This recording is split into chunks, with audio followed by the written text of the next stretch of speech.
This is an introduction to JAWS, Voluntary Opening Terminal Device. This is a heavy-duty device designed for a wide variety of activities, including it can be used in the water.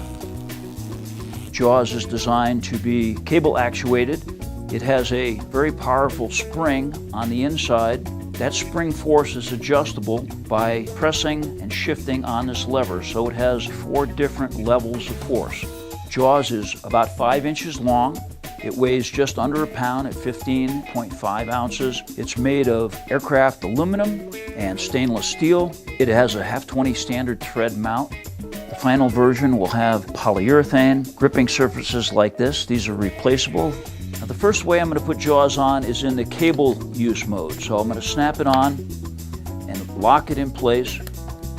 You'll see that JAWS has a radial ulnar friction pivot that's user adjustable.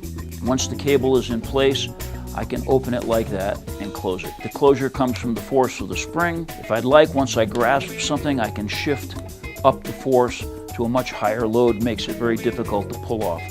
So that's JAWS, using it in a voluntary opening mode with a cable operation.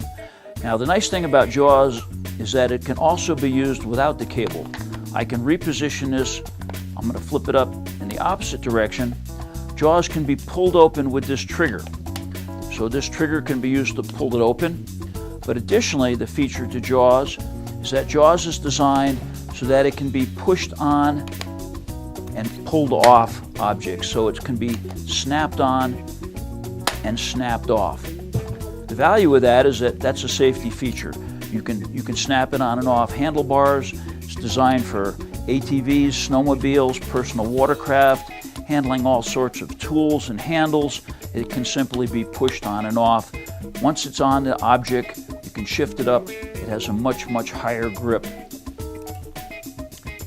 In this mode, if I shift up the lever, I put the full force of the spring on, it's almost impossible to pull it off this handle.